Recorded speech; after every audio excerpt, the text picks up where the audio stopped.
Long History's random UK Prime Minister of the Week. Number 49, Margaret Thatcher, the 1980s. Hello and welcome to another episode of Random UK Prime Minister of the Week. This is the place where every week we literally take a UK Prime Minister at random and then ask a few questions, such as what were they like, how did they get into office, what did they achieve in office, and how did they leave office. So if you like the sound of that, there's plenty to explore on your podcast provider or on longhistory.net, our website. So it's one of the big ones, Margaret Thatcher today. And any person in the United Kingdom, particularly above a certain age, will have an opinion about her. She's certainly one of the most famous prime ministers ever, and also one of the most divisive. So here we go, with random UK Prime Minister of the Week, number 49, Margaret Thatcher, the 1980s. We were tempted to call this episode The Iron Lady, but it was just too easy, so we called it the 1980s. Very few prime ministers actually can be said to represent a whole decade in the same way. Even though Tony Blair was in office for 10 years, for example, he straddled both the 1990s and the 2000s, so we can't quite say that he dominated a decade in the same way.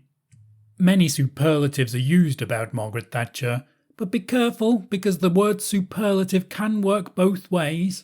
I'd say that Thatcher is easily the most divisive prime minister in living memory.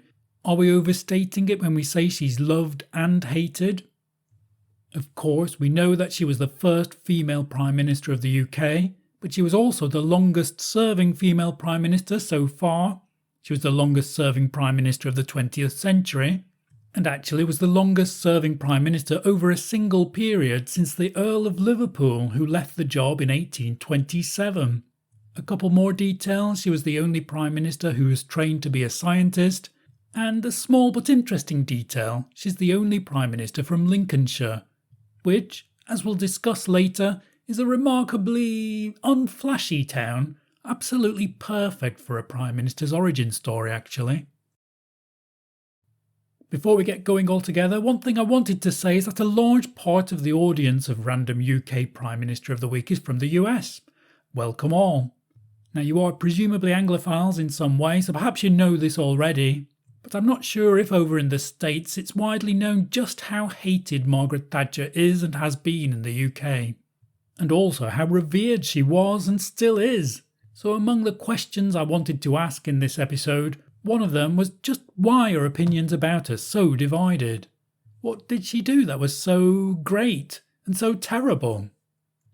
I also wanted to ask what has changed since, and why in today's newspaper on the day of writing this script, for example, were there calls not for the first time to bring back Thatcher, as if her corpse could somehow be revived. Now you'll never, or almost never, read about any other Prime Minister than perhaps Churchill in this light. What was Margaret Thatcher like? It's difficult to separate Margaret Thatcher, the public perception of her, from the real person. Everyone seemed to be somehow caught by surprise when she became leader of the Conservatives, and then the Prime Minister. She wasn't one of those candidates who seemed was always destined to become Prime Minister. Somehow she got to the top by crawling through the cracks that stopped other candidates from getting there. But as soon as she became Prime Minister, she seemed to relish the job. She was opinionated and decisive and seemed happy to make tough decisions, knowing that they would make her unpopular, but feeling they were the right thing to do. She would then see these decisions through to the end, and in the end, as we'll see, this would backfire on her. It's interesting to note that unlike many, if not most Prime Ministers, she seemed to relish being in charge. She grew into the job over the years, to the point where, over the years, she seemed to develop an increasingly and absurdly regal performance. She was actually confused for the Queen herself on more than one visit to another country. Margaret Thatcher famously slept only for 4 hours each night and had a strong work ethic. She married her husband Dennis Thatcher in 1951 and had 2 children, twins, in 1953. What was the historical background? The Cold War was in full swing in the 1980s. By that time it was well embedded in the culture, with the baddies of almost every action film having a Soviet accent. Thatcher's decade in office, the 1980s, was the time when the post-war consensus was brought to an end, not least by Thatcher herself. This consensus had supported trade unionism, had encouraged higher taxes, and publicly owned companies. Thatcher in the meantime worked against all these elements.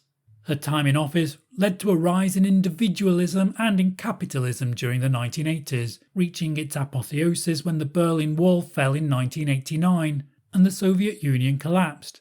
The West, it seemed, had won and the end of history was declared, and Thatcher was very happy to take credit for her part in that victory. Certainly when the 80s turned into the 90s and Thatcher left office, it was very much the end of an era. What was happening in the UK specifically at the time? By 1979, when Thatcher won her first general election, the country had begun to seem exhausted. It had been gripped by inflation during the 1970s, and the whole decade was blighted by strikes. Countries like West Germany seemed to be booming, and the UK could only look on and wonder where they were going wrong. One famous moment in the winter before Thatcher became Prime Minister was the so-called Winter of Discontent. This Shakespearean term was used during the time of Thatcher's predecessor, when strikes seemed to be getting out of control one winter. These included headline-grabbing strikes by lorry drivers, refuse collectors, and even grave diggers. And to add to this strife, there was a bitterly cold winter. Callaghan, in the meantime, Thatcher's predecessor, argued that the so-called chaos was being exaggerated by the press. But Thatcher asked for a state of emergency to be called. The public, by this point, was exhausted by these never-ending issues, and by that increasing sense that the unions were holding the country hostage. Something had to change. What was happening in the US at the time of Thatcher's premiership? There were 3 US presidents during Thatcher's time in office. Although she got on most famously with Ronald Reagan, she was also the PM. When his predecessor Jimmy Carter and his successor George Bush were in office, they were both one-term presidents. Reagan and Thatcher famously got on very well. In particular, they shared the same mission to shrink government and encourage the private sector. What was Thatcher's background? Now, Margaret Thatcher during the 80s was caricatured a great deal. Funnily enough, like her rival for best Prime Minister ever, Winston Churchill, she was a caricaturist's dream, and many humorists rather regretted her departure from office to be replaced by the much less caricaturable, if that's a word, John Major. It's got to the stage, however, where the image of the Iron Lady, this woman who's not for turning, has become so ubiquitous that it's easy to forget that Margaret Thatcher was actually a real person. In this section we hope to humanise her just a little. It's no secret that Thatcher was born in the town of Grantham in Lincolnshire, but what isn't mentioned quite so often is how exceptional this is as a birthplace. Now, it's hard to generalise, but most Prime Ministers come from London, or the so-called home counties, which are nearly but not quite London. If they're not from there, they might be from the major population centres near Manchester, Liverpool, Edinburgh, Dublin or Birmingham. They've all produced Prime Ministers. But there aren't many Prime Ministers from such out-of-the-way places as Grantham. And Prime Ministers who are born outside these major centres are often born in big palaces, to very wealthy families, in the middle of nowhere. So Thatcher's birthplace is exceptional in being just a normal town, really, in a region not renowned for being the birthplace of leaders. In another episode we noted that Ramsay MacDonald, the first Labour Prime Minister, made it to the top in part because he was able to circumvent the English class system, because he was Scottish. Now Margaret Thatcher and Ramsay MacDonald are at the opposite extremes of politics, but by being born in an untypical place, it also goes some way to explain how she became the first female Prime Minister, because she was precisely not a typical woman from one of those more typical areas. Frankly, if she'd been a housewife in the home counties, it quite possibly just wouldn't have occurred to her to become Prime Minister. Instead, however, she was brought up in a shop above a grocer's. and very much seemed to see the shop as a microcosm of the country as a whole. She won a scholarship to a grammar school. This was a type of school which at the time was set aside for more academically gifted children, and from there she went to Oxford, to a college that was for women only, where she studied chemistry, Thatcher being the only scientist and the only chemist to become Prime Minister. After university, she soon joined the Conservative Association in 1948. How did Margaret Thatcher become Prime Minister? After a few attempts, Margaret Thatcher was elected MP for the Conservative Party's seat of Finchley in North London in the 1959 general election. During Edward Heath's premiership from 1970 to 1974, she became Education Secretary, and it was during that time that in a televised interview she said that there would not be a female Prime Minister in her lifetime, but by this time she was already being viewed as a potential leader. When she began as Education Secretary, free milk was being given to school pupils as a way to improve nutrition in the country. During her watch, however, the provision of free milk was stopped for most children from 7 to 11. As a result, she was called Thatcher Milk Snatcher, and later on she said that she learned a valuable lesson from this episode, particularly due to the level of hate that the policy earned her for so little benefit. However, at the same time, it cemented her image in the public's mind as someone who could make tough decisions about wasteful expenses. So, the Milk Snatcher tag can be seen as negative, but it can also be seen as another iteration of her more famous nickname, the Iron Lady. When Edward Heath lost 2 general elections in 1974, the Conservative Party began to look for a new leader. And as I said previously, she somehow got to the top by slipping through the cracks. She wasn't seen as an establishment choice, but this was a factor that worked in her favour. Her years as the leader of the opposition, in hindsight, reflected the last gasp of the Labour Party as it ran out of ideas in the 70s. Although 1978 apparently was a relatively good year for the economy, Callaghan, who was in charge at that time, held on just a little too long, holding the election in May of 1979 after that winter of discontent, which had cemented in the public's mind the need for a change. Thatcher won. What were Thatcher's biggest achievements as Prime Minister? Now, I've made a number of notes for this section, but it can all be summarised, for good and for bad, in the fact that Thatcher broke the post-war consensus. This consensus, as we stated earlier, involved supporting trade unionism, encouraging high taxes, and publicly owned companies, and Thatcher worked against all of these elements. At first, when she entered office, unemployment rose steeply, but then after a slump the economy boomed. The finance industry in London in particular took off during this era and became increasingly important to the UK economy. We'll look in more detail at her achievements in the final main section of this episode. However, 2 things that aren't mentioned there were the Falklands War and the miners' strike, both of which boosted Thatcher's popularity amongst her voters. The Falklands War against the Argentinians, casting Thatcher as a war leader, which particularly helped her to win her second general election, and the miners' strike being her response to the country being held hostage by the unions in the 1970s. And of course, these are all very controversial issues even to this day. So what led to Thatcher leaving office?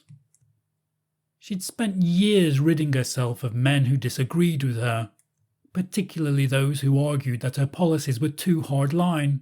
These men she dismissed as the wets. However, towards the end of her decade or so in office, she seemed to have removed anyone who disagreed with her significantly from her cabinet. Now, of course, this is an oversimplification, but it meant that Thatcher was becoming an almost imperial figure, and her self-belief was becoming slightly over the top. When she proposed a poll tax, she dealt with it in the same way she dealt with other controversial issues, pushing it through and seeing it to the end. This, however, involved making the richest and the poorest pay the same amount of tax to replace a local tax. Now, she might have seen it as equality in some way, but by this point she was increasingly out of touch with the normal man and woman who'd voted for her. These were the ones who'd wanted to be given more power to decide their own lives and who had been tired of the dominance of the unions in the 1970s. However, here she'd made an unpopular choice and there was no voice strong enough to stop her, so the policy went through, and she became increasingly isolated. The details of her departure are actually quite dramatic. The feeling that she was out of touch began to take hold. Geoffrey Howe, most famously, who had been Chancellor of the Exchequer under Thatcher, delivered a fatal blow to her premiership in a very understated English speech to Parliament in early November 1990. Labour politician Denis Healey joked that being criticised by Howe was like being savaged by a dead sheep. But it's worth noting that the sheep might have been dead, but it did nevertheless savage her.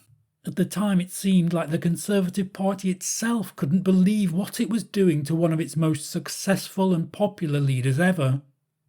Eventually, in the leadership contest that followed, John Major was chosen as Thatcher's replacement. Thatcher was forced out of office on the 28th of November 1990, something that for my generation in particular, who'd grown up with Thatcher as some sort of second default queen, the woman who'd always been in charge, just as Elizabeth II had always been in charge, she was suddenly and rather callously swept aside when the political tide went against her. Why should we remember Margaret Thatcher? Well, I've been rather cautious about my opinions during this episode because I know how poisonous her legacy can be seen by some people, and I don't like both sidesism actually. I don't like people who sit on the fence all the time. I also don't think being objective is possible.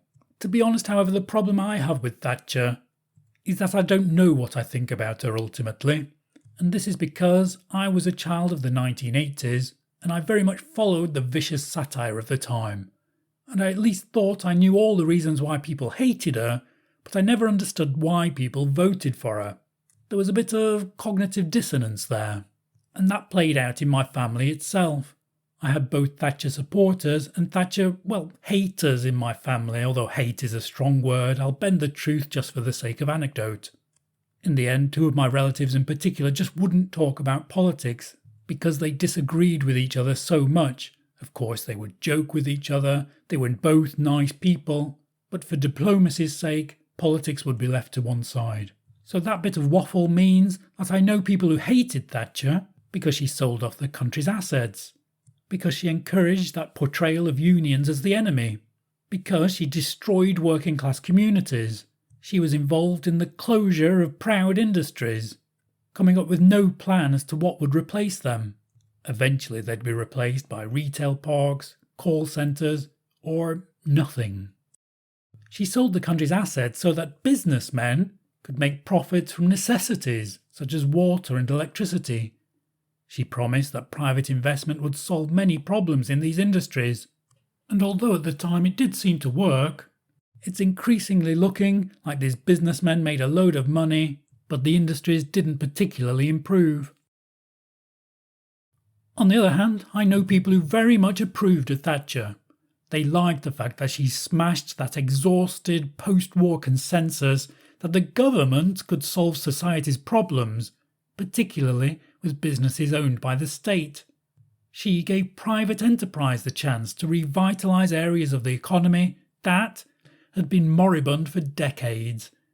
Thatcher wanted a share-owning, home-owning democracy, giving people a direct stake in private companies, not this supposed shared ownership that no one really believes in that comes with nationalised industries. Thatcher, from this point of view, gave a stagnant country a future, omitting something that had been known for decades. Britain was lumbered with Victorian industry and infrastructure. It was hanging on to the past. It needed to let the old industries die in order to allow new businesses to flourish. She took a country focused on the past, a post-war, post-empire place. It was all post. And she made it seem like there was a future. One side will say she lowered taxes, helping the rich get richer and leaving the poor, as always, to fend for themselves. Or perhaps the other side might argue she was rewarding hard work over laziness, Lots of people saw it like that. So this is the point where my family's heads would begin to explode. Above all, however, Thatcher broke the consensus. And she didn't just break the post-war consensus. She also broke the consensus that only posh men could be prime ministers. She wasn't a man, but just as importantly, she wasn't really that posh. She was famously a grocer's daughter, and many people empathised with that background.